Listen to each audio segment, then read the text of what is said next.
My name's Caroline. I'm a journalist. I've got a two-part question here. Does Islam propagate acts of forgiveness? Yes or no? Does Islam propagate acts of forgiveness? Just ask the question, does Islam propagate acts of forgiveness? Of course, yes. And every chapter, every surah of the glorious Quran begins with the formula, Bismillah ar-Rahman ar-Rahim. In the name of Allah, most gracious, most merciful. So why does it... Yes, sister. Second part of the question. And the second part of the question is, why Interrupt does me, it yes, no permit... Why does Islam permit honor killings? Honor killing? Yes. What do you mean by honor killing, sister? Honor killing, the right to avenge your brother's blood in the name of Allah. It might be out of context, but I just need to know if This there's is an the answer question to that this. If I get you mean honor killing means if someone kills any human being to take revenge. Yes. That's what you mean. Yes, because I've read a few books, and a lot of the times people have said that they are allowed to kill their brother or to kill somebody else because their brother has been killed by another human being. This was also a very good question. That if Islam propagates act of forgiveness, why does it permit honor killing? Yes. Why does it permit? That's a very good question. Sister, if you analyze this mention in the Quran, in Surah Baqarah, chapter number 2, verse number 178, the had penalty, the punishment of death, on the basis of qisas.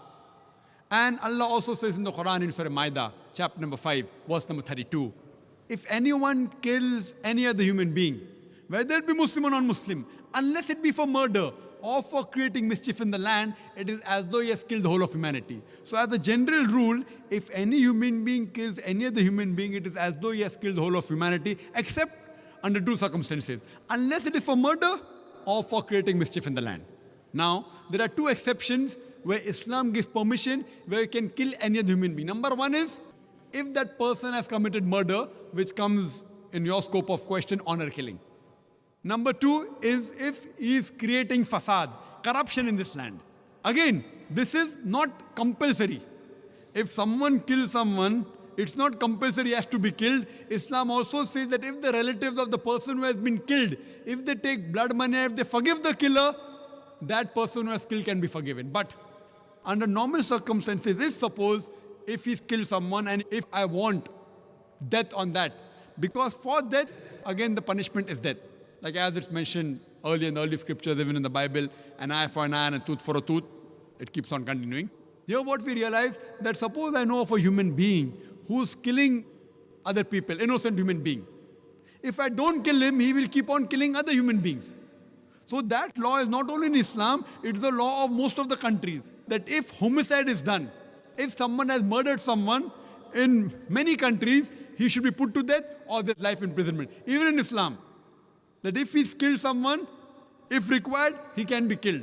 But the relatives of the person even can forgive the person. If they want. If they want, they can forgive the murderer. But if they want that he should be put to death, then he'll be put to death. And the second case where a person can be killed is if he's causing corruption in the land. For example, if someone is committing rape. Now rape is nothing but causing corruption in the land. So in this case, that person should be put to death. Because the sin is so heinous. It is such a big crime that there is no other punishment but death penalty. And I have asked this to many non-Muslims, that God forbid, if someone rapes your mother, and if you are made the judge, and the rapist is brought in front of you, what punishment will you give him? And 100% of the non-Muslims, they told me that we will put him to death. Some went to the extreme of saying we will torture him to death. So why these double standards? You know, in America, which happens to be one of the most advanced countries in the world, according to the FBI statistics, in 1990, every day on average, 1,756 cases of rape took place. According to 1996 statistics, US Department of Justice, every day 2,713 cases of rape took place. 1990, 1,756. 1996, 2,713. Maybe the Americans got more bold.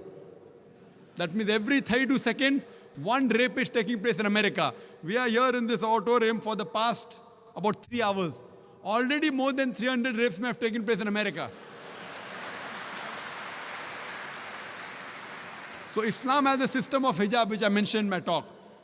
That when a man looks at a woman, he should lower the gaze. The woman should follow the Islamic hijab, which I mentioned earlier. After that, if any man commits rape, he gets capital punishment. Even the American law says that 7 years rigorous imprisonment for a rapist, but most of the time he's let free.